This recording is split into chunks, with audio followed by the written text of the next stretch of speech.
O Brasil é uma república federativa presidencialista, com o poder do Estado dividido em três, e são eles: executivo, legislativo e judiciário.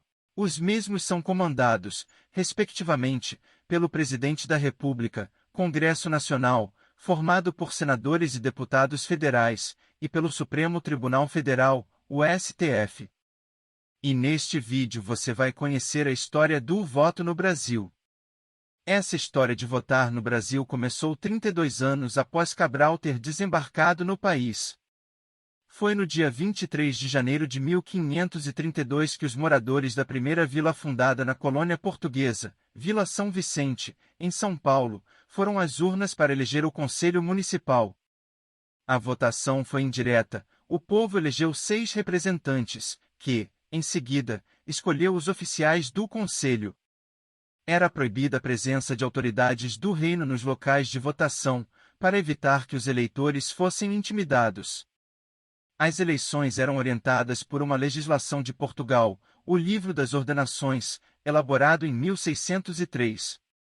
Somente em 1821 as pessoas deixaram de votar apenas em âmbito municipal. Na falta de uma lei eleitoral nacional, foram observados os dispositivos da Constituição Espanhola para eleger 72 representantes junto à corte portuguesa.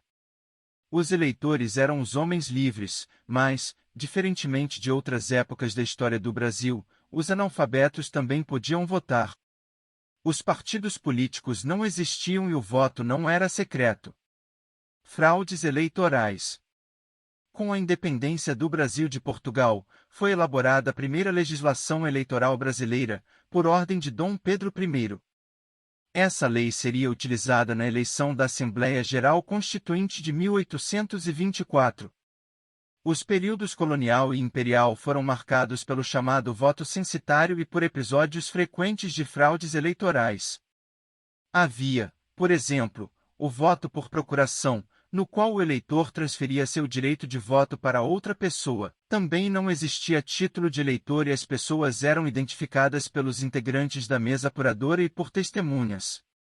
Assim, as votações contabilizavam nomes de pessoas mortas, crianças e moradores de outros municípios. Somente em 1842 foi proibido o voto por procuração. Em 1855, o voto distrital também foi vetado, mas essa lei acabou revogada diante da reação negativa da classe política. Outra lei estabeleceu que as autoridades deveriam deixar seus cargos 6 meses antes do pleito e que deveriam ser eleitos 3 deputados por distrito eleitoral. Título sem foto.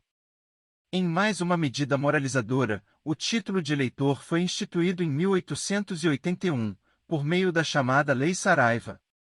Mas o novo documento não adiantou muito. Os casos de fraude continuaram a acontecer porque o título não possuía a foto do eleitor. A juíza do Tribunal Regional Eleitoral do Distrito Federal, Ana Maria Amarante, afirma que, mesmo com esses problemas, é interessante perceber que já naquela época havia consciência da importância do voto. As leis já refletiam a preocupação de que realmente se apurasse a vontade daqueles poucos que integravam o universo dos eleitores. Mas, sem dúvida alguma, era um processo eleitoral direcionado, que não revelava um nível sequer razoável de exercício de democracia, afirma a juíza. Depois da proclamação da República, em 1889, o voto ainda não era direito de todos. Menores de 21 anos, mulheres, analfabetos, mendigos, soldados rasos, indígenas e integrantes do clero estavam impedidos de votar. 2 governadores eleitos. O voto direto para presidente e vice-presidente apareceu pela primeira vez na Constituição Republicana de 1891. Prudente de Moraes foi o primeiro a ser eleito dessa forma. Foi após esse período que se instalou a chamada política do café com leite, em que o governo era ocupado alternadamente por representantes de São Paulo e Minas Gerais. O período da República Velha, que vai do final do Império até a Revolução de 1930, foi marcado por eleições ilegítimas.